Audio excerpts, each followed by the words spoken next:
Now it is time for the login and logout functions. So it is not a big of a deal. Let me show you how I'm going to do this. First of all, I'm just going to go, let me close all these tabs and save changes, save, just save, just save. So we have this few requests that we made here. I want to also make another request, just preparing things for us, which is going to be for login, as it's going to be a post request, and the same is going to be, let me get the register. So just preparing things right here to show you something. So this is going to be in the login route. So how are we going to log in? You're going to go to the body. We're going to send few data as a row JSON data. And this data that you're going to send to login. So let's say you want to log in. What you're going to send? You're going to send the email, okay, which is going to be something, and then also the password. Okay, and the password could be anything. So for example, we just said this last user. So let me test with it. So I'm going to take this test6 and I'm going to add it as the email. And the password we're using is simply from 1 to 6. Okay, so now if I send, there's nothing that's going to happen right there, okay, because we didn't create the function, but I'm just showing you. So let me actually go here and cancel. I'm too zoomed in just to show you, sadly. Okay, so you just got to bear with me. I feel like if I zoomed out a little bit, maybe better. Let me zoom out. Maybe this is better. I hope you're seeing this very clear. So what we need to do right now, let me open the console. Everything is fine. Yeah. So let me go and do this. So the response that we get, okay, we had a post request, that is fine.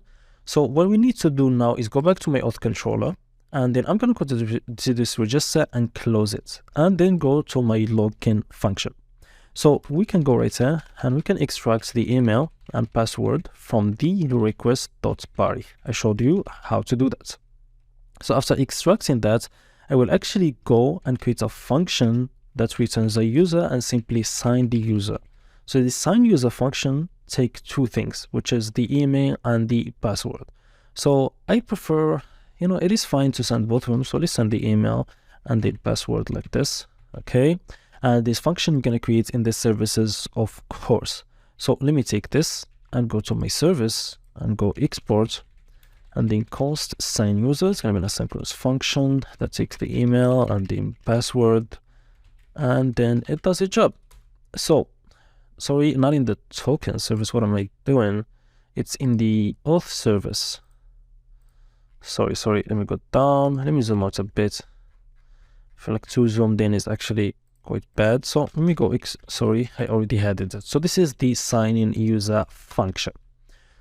So what we need to do right here is to just sign in the user, and it's really not that hard. So how are we going to do this? We're just simply going to go const user, and then we have to await, and then simply we're going to use the user model right here. Okay, and we'll use the find one. So we're going to try to find the user by what? By the email that we're sending this way.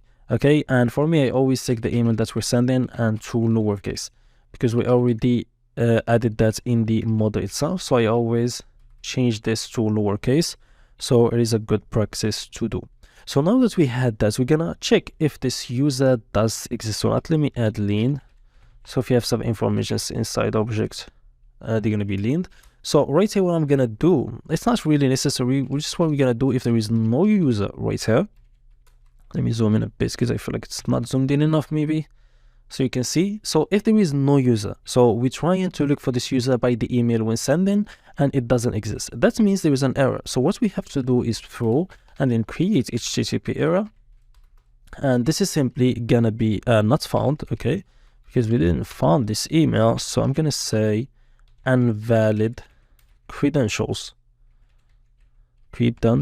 like this, okay? Credentials. Okay, can I not do any typos, please? Okay, so let me simplify it a little bit, just like that. Save. Okay, so just to simplify the code a little bit. So now that I am actually not doing things right, I need to add comments so you can understand this. Check if email exists, okay, or accounts exist, or user exists. Okay, this is very good for us to understand really what's going on. So now we have to go and compare the password. Let's say that the email exists, everything is fine. So this email exists in the database, this user exists, but we need to take the password and compare it with the password that we send. So To do that, you could have done that just in the user model to create a function, but it wasn't like, I tried it, it worked sometimes and sometimes it didn't. So I didn't know why. It wasn't like really consistent. I don't know the reasons, so I'm just gonna do it right here. So compare passwords. So I'm gonna create, let's call this password, and then see if it matches.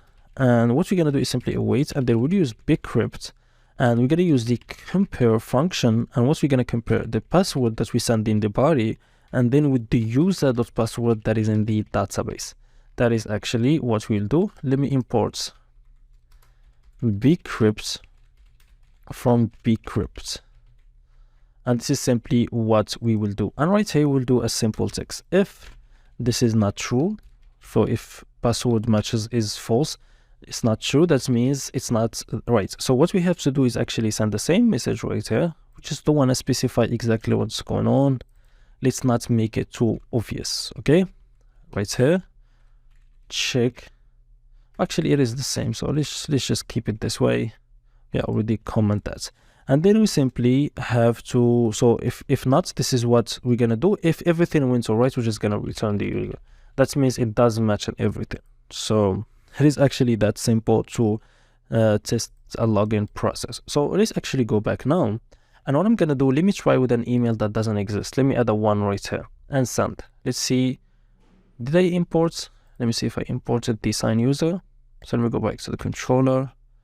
Yeah, I didn't. Now I did. So let me try again. So let me send. Of course, this user does not exist, so we get an error, but let me see what we have.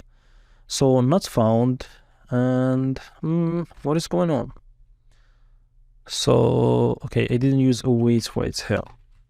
So now that I've used await, and also let me actually go response.json the user for now. Of course, it's not going to be this way, but it just says this. Let me try again. So send. Okay. So now we get invalid credentials because this email does not exist. But let's say this email, we're using the right email, okay? But the password, let's make the password wrong. So for example, let me go and add one here. So now let's try again. It also should give us invalid credentials, so send. Okay, and it does. So that means everything we've done is right. Now let's see if we send the right data and I send, I will get the user back. Okay, so it is really quite nice to see. So what we have to do now when we do that is to do the same thing we've done in Register, which is to generate an access and refresh token, and also to set the cookies the same way. So what I'm gonna do is I'm gonna take this access token, refresh token, the cookies set in, and then also the JSON right here. And I'm gonna go to my login. So right here after adding the user, I'm gonna do this and save. So now I just have to go and change. Let me zoom out a bit. This is confusing. So we generate an access user, access token by using the user, not the new user. The same here. Okay, and this refresh token. Okay, that's fine. Then here, you get the information from the user. All right. So let me test this right now. Okay, so I have to actually try it right now. So let me send again. So we're logged in and we get also the access token and the new user. And if we had to go to the refresh token right now and send again in the cookies, we're gonna get that refresh token that we just had here. Okay, which is different than the one we had. And simply because I know what the time is right now, so it is actually right. So this is the new one and that's the old one that we had. So everything is working, and now we can actually test login beautifully. And we've done the same thing. Okay, so now it is time to add the logout. So the logout is very simple. So let me close this login here. And for the logout, this function for logout, let me just close everything to the right. This becomes annoying. Let me make sure the routes are done for the logout. It is actually done. That's beautiful. So now let me go to the logout. So the logout, all we have to do is just to remove the refresh token that we have there. So I'm going to go to response, and then I'm going to go use clear cookie. Okay, we already added the cookie parser.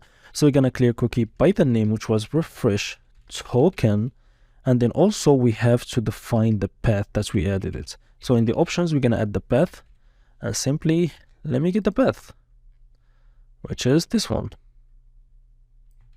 So I gotta go back and add it right here, and that's it. And then simply right here, we're gonna go response.json with something like a message that says logged out. Okay, and that's it. So this is for logout. Let me actually try this. So I'm gonna go back.